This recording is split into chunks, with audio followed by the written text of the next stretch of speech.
एक बार फिर से रुक कर लेते हैं चर्चा जिस मुद्दे पर हम कर रहे हैं, एनडीए में सेंध मारी, इंडिया की नई तैयारी। और मैं इससे पहले अलका जी आप कुछ कहना चाह रही हैं, मैं आपके पास आऊंगी, लेकिन पहले जरा रामकृपाल जी के पास चलते हैं। रामकृपाल जी, मैं आपसे जानना चाहती हूं सर, एक बात जो यहां पर बार बार उठ रही है वो ये है कि साहब 24 तक इस गठबंधन का अस्तित्व, इंडिया गठबंधन, उस पर एक सवालिया निशान लग रहा है। आपको क्या लगता है जैसे जैसे चुनाव का समय नजदीक आएगा ये गठबंधन विपक्ष का मजबूत होता जाएगा या बिखरता जाएगा, क्या होगा? देखिए रोमाना जी, मैं अभी यही कह रहा था कि भविष्य की खबरें लिखना बहुत आसान होता है, अखबारों में भी ये होता है। आप लिखिए कि भविष्य में ये होने वाला है, वो होने वाला है, क्योंकि जब तक आप प्रेडिक्शन कर रहे हैं तब तक लोग भूल जाएंगे। अगर उसका खंडन भी आएगा तो किसी को नहीं है। वर्तमान से भागना नहीं चाहिए। आपने एक बेसिक सवाल उठाया था जिसको हमारे मित्र भदौरिया जी ने भी वो सवाल उठाया है। सीधी बात है कि हम अगर इकट्ठा हो रहे हैं तो क्यों इकट्ठा हो रहे हैं? पहला सवाल तो ये है कि क्यों, व्हाई।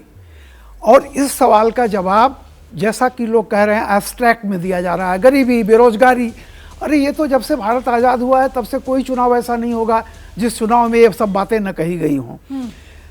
तो मैं केवल ये कह रहा हूं कि देखिए, यथार्थ जो आप सवाल कर रही हैं उसके लिए मैं वर्तमान की एनालिसिस पर ही कुछ कह सकता हूं।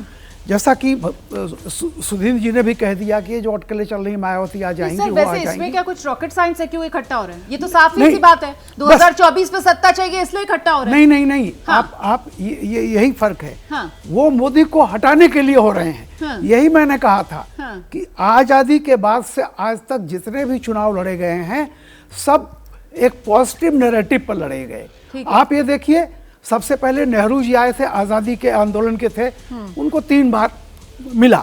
उसके बाद इंदिरा गांधी आई, उन्होंने कहा गरीबी हटाओ, प्री पर्स की समाप्ति, बैंकों का राष्ट्रीयकरण। उसके बाद जेपी आते हैं, कहते हैं संपूर्ण क्रांति अब नारा है, भावी इतिहास हमारा है।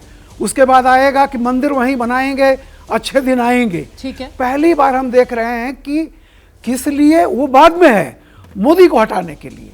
तो मेरा ये कहना है, देख लीजिए, अब जब मोदी मैं आपसे एक बात समझना चाहती हूँ सर। हाँ। क्योंकि हम थोड़ा सा कहीं ना कहीं एक लेसन ले सकते हैं। अभी की जो स्थिति बन रही है 2024 के लिए, उसके लिए बार बार जो इंडिया गठबंधन है उसकी तरफ से 2004 को याद दिलाया जाता है। और 2004 के अंदर जो नैरेटिव था बीजेपी की तरफ से वो इंडिया शाइनिंग था।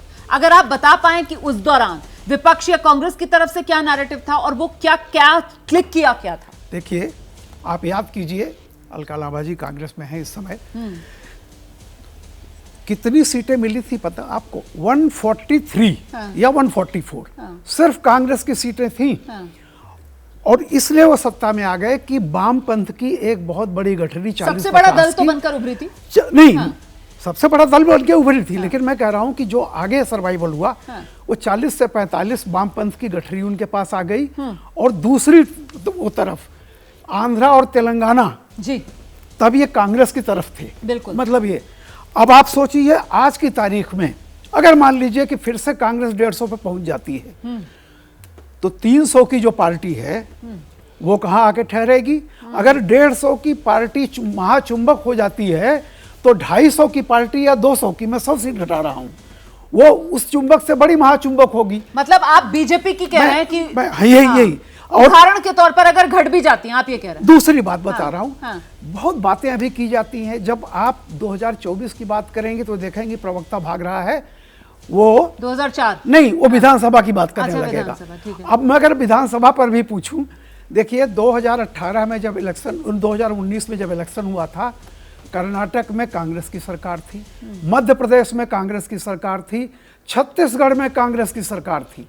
उसके बाद लोकसभा में सफाया हो गया था। नहीं, लोकसभा में। और ये देखिए, भारत के लेकिन बस एक लाइन और कहूंगा, सर मुझे ब्रेक लेना है, भारत के 13 राज्य ऐसे हैं जहां पे बीजेपी का स्ट्राइक रेट 2019 में राज्यों में हारने के बावजूद 90% के आसपास था।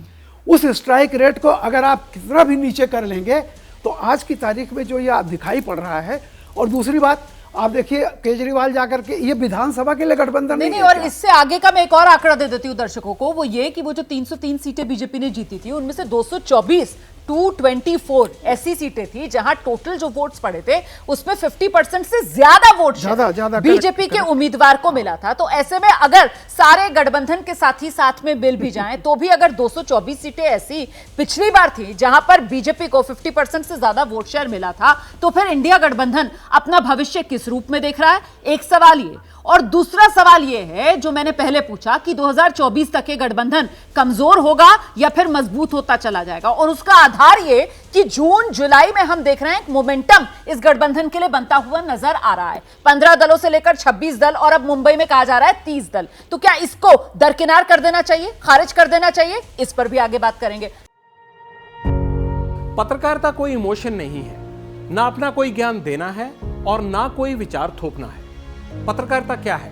पत्रकारिता का मतलब है सही जानकारी इकट्ठा करना और तथ्य बताना। पत्रकारिता आज जितने महत्वपूर्ण दौर में है शायद पहले नहीं थी। इस दौर से निकलने के लिए सिर्फ सच दिखाने की जरूरत है, वो सच जो आपके हित को आगे रखे। इसलिए अब रात 9 बजे प्राइम टाइम नहीं होगा, ये आपका टाइम है। जगविंदर पटियाल के साथ देखिए पब्लिक इंटरेस्ट सोमवार से शुक्रवार रात 9 बजे सिर्फ एबीपी न्यूज पर। एबीपी न्यूज आपको रखे आगे।